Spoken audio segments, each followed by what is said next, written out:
नमस्कार। जी हाँ, जीवन के 20 साल फिर पता चला बेकसूर हैं। The shocking case of Vishnu Tiwari. Indian judicial system ठीक तो है? Let's do a reality check of Indian judicial system.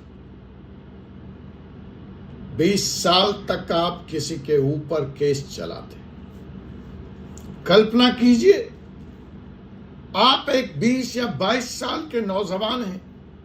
अचानक एक दिन पुलिस आती है और आप पर एक गंभीर आरोप लगता है, रेप का। जी हां, बलात्कार जैसे जघन्य अपराध का आरोप आप पर लगता है और SC/ST एक्ट का, दोनों एक साथ।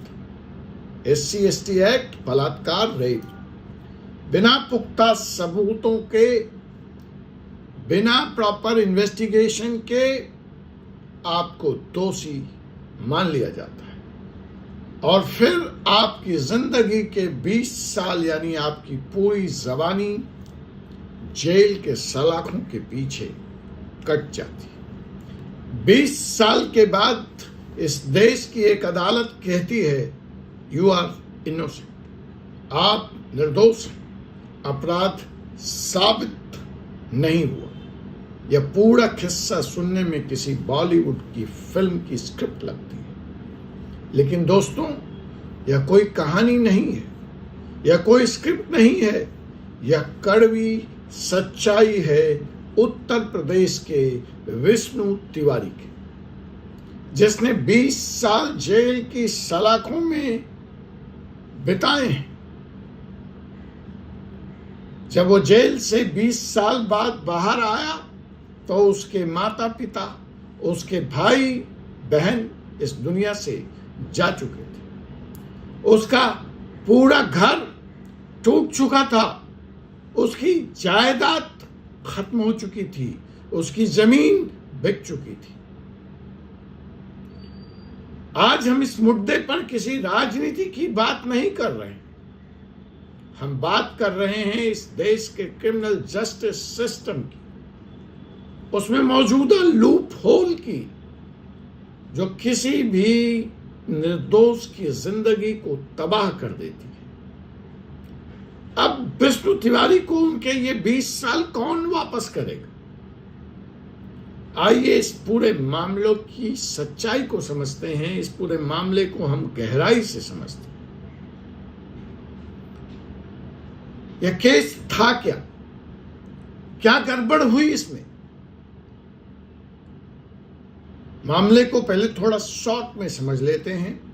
साल 2000, जी हां, साल 2000, स्थान ललितपुर, यूपी के रहने वाले विष्णु तिवारी पर एक महिला गंभीर आरोप लगाई और ट्रायल कोर्ट ने बिना किसी मेडिकल एविडेंस के जमीन की पुरानी रंजिश में, बिना उस बैकग्राउंड को समझे, उन्हें उम्र कैद की सजा सुना दी। दोस्तों, ट्रायल कोर्ट ने जो किया सो किया, यह बहुत बड़ा फेल्योर था। लेकिन यह फेल्योर कहां हुआ?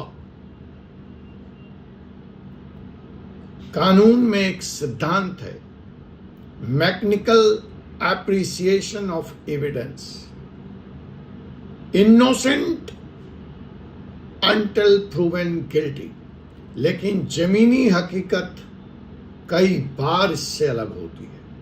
हमारे देश में ऐसे गंभीर मामलों में स्पेशल स्टैट्यूट जैसे SC/ST एक्ट या अन्य स्ट्रिक्ट लॉ इन्वोक होते हैं, कड़े प्रावधान इन्वोक्ड होते हैं, तो कई बार पुलिस और लोअर कोर्ट बिना किसी मटेरियल कंट्राडिक्शन को देखे, सिर्फ बयानों के आधार पर मैकेनिकल कन्विक्शन कर देती है, जो कि विष्णु तिवारी के साथ हुआ। विष्णु तिवारी केस में मेडिकल रिपोर्ट्स और फैक्ट्स को पूरी तरह से नजरअंदाज कर दिया। क्या यह सिस्टम का सिस्टमेटिक फेल्योर है? क्या कहता है इस पर भारत का संविधान? The constitutional stand on this. खैर, ट्रायल कोर्ट के बाद यह मामला इलाहाबाद हाई कोर्ट पहुंचा तो माननीय न्यायालय ने प्रोसिक्यूशन के इस रवैये को गलत बताया, इस पर गहरी चिंता व्यक्त की, दुख जताया और कोर्ट ने विष्णु तिवारी को बाइज्जत बरी कर दी। लेकिन सवाल वहीं खड़ा है। सवाल वही है कि क्या इसे पूरी तरह से न्याय कहा जाएगा? हमारे संविधान का आर्टिकल 21 हमें हक देता है right to life, right to personal liberty, और सुप्रीम कोर्ट ने बार बार कहा है कि राइट टू लाइफ का मतलब सिर्फ सांस लेना नहीं, राइट टू लाइफ का मतलब टू लिव विद डिग्निटी है, गरिमा के साथ जीवन जीने का अधिकार। अब आप सोचिए कि जब किसी राज्य की मशीनरी एक नागरिक की लिबर्टी की रक्षा करने की जिम्मेदारी लेती है और उसमें त्रुटि होती है तो उसको क्या सजा मिलती? लेकिन जब वही मशीनरी या उसी मशीनरी की लापरवाही की वजह से निर्दोष इंसान को अपनी जिंदगी के सबसे कीमती 20 साल खोने पड़ते हैं, जब वो जेल से बाहर आता है तो उसके पास ना कोई सोशल सपोर्ट बचता है, ना ही कोई इकोनॉमिक सेफ्टी नेट बचती है, क्या सिर्फ एक एक्विटल इस आदमी की जिंदगी को वापस पटरी पर ला सकती है? क्या ऐसे निर्दोष इंसान को एक एक्विटल का ऑर्डर दे देना इंसाफ है? तो आज का हमारा सवाल, सबसे बड़ा सवाल यही है कि विष्णु तिवारी के साथ जो हुआ उसके लिए कौन जिम्मेवार है? Who is accountable? जवाबदेही किसकी है? क्या उसको भी सजा मिलेगी? क्या कहता है इस बारे में कानून और हमारा संविधान? जो इंडिया का करंट क्रिमिनल जुरिडिक्शन सिस्टम है वह गलत तरीके से फंसाए गए लोगों के लिए रॉन्गफुल कन्विक्शन के लिए कोई मजबूत स्टेट लायबिलिटी का कानून क्यों नहीं लेके आता? सीआरपीसी और अब नए भारतीय नागरिक सुरक्षा संहिता में छोटे मोटे प्रावधान जरूर हैं, लेकिन वो इतने बड़े बवंडर और बलंडर के सामने ऊंट के मुंह में जीरा ही साबित होते हैं। आज हमें यहां जरूरत है एक ऐसे सख्त कानून की जिसकी बात लॉ कमीशन ऑफ इंडिया 2018 से कर रहा है। लॉ कमीशन इंडिया ने अपनी 27th रिपोर्ट में साफ तौर पर यह कहा था कि भारत में रॉन्गफुल प्रोसिक्यूशन को लेकर एक अलग कानूनी ढांचा होना चाहिए। इसके तहत पीड़ित व्यक्ति को फाइनेंशियल कंपनसेशन मिलना चाहिए, उसकी साइकोलॉजिकल रिहैबिलिटेशन की जिम्मेदारी सरकार की होनी चाहिए, और सबसे जरूरी बात, फास्ट ट्रैक अदालतों के जरिए ऐसे मामलों का निपटारा होना चाहिए।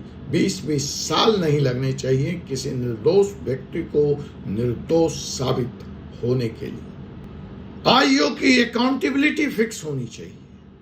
जब तक जांच करने वाले अधिकारी, इन्वेस्टिगेटिंग अफसर की आप अकाउंटेबिलिटी फिक्स नहीं करेंगे, जवाबदेही तय नहीं करेंगे, तब तक ग्राउंड जीरो पर विष्णु तिवारी केस होता रहेगा। आज अगर किसी पुलिस अधिकारी की लापरवाही या मैलिशियस इंटेंट की वजह से कोई केस फैब्रिकेट होता है तो उस अधिकारी पर सख्त और अनुकरणीय कार्रवाई होना समय की मांग है।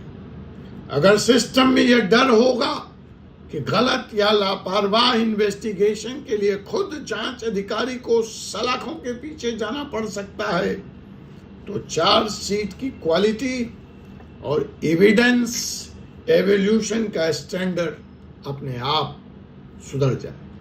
न्याय का मतलब सिर्फ अपराधी को सजा देना नहीं है, बल्कि यह सुनिश्चित करना भी है कि किसी निर्दोष को टच भी न किया जाए। हम अक्सर अदालतों में सुप्रीम कोर्ट के मोटो में पढ़ते हैं, यतो धर्मस्तो जया, अर्थात धर्म की विजय हो, सत्य की विजय हो। लेकिन जब यह विजय 20 साल देरी से मिलती है तो पूरे सिस्टम के सही होने पर बड़ा सवालिया निशान लग जाता है। Justice delayed is just not justice denied, it can be life destroyed too. दोस्तों, इस पूरे मामले में भारत में रॉन्गफुल कन्विक्शन को लेकर एक सख्त मुआवजा कानून बनाने की हमारी मांग में आप अपना समय और ताकत दें। इस मामले में आपकी क्या राय है, यह आप हमको कमेंट के माध्यम से बताएं। क्या आपको लगता है कि पुलिस अकाउंटेबिलिटी नियमों की इस देश को तुरंत और अविलंब जरूरत है? कमेंट सेक्शन में पुलिस अकाउंटेबिलिटी लिखें। हम आपकी बात को सरकार तक पहुंचाने का काम करेंगे। अगर आपको यह लीगल एनालिसिस, यह कानूनी नजरिया, यह डिस्कशन जरूरी लगा तो इस वीडियो को लाइक करें, ज्यादा से ज्यादा लोगों तक शेयर करें और हमारे चैनल को सब्सक्राइब करना न भूलें, ताकि हम ऐसे महत्वपूर्ण कानूनी मुद्दों पर आवाज उठाते रहें। हमारी आवाज आप हैं। मैं हूं advocate doctor Ajay Kumar Pandey, Supreme Court of India से, और आपसे मुलाकात होगी एक ऐसे ही एपिसोड एक और विषय के साथ। तब तक के लिए मुझे अनुमति दीजिए।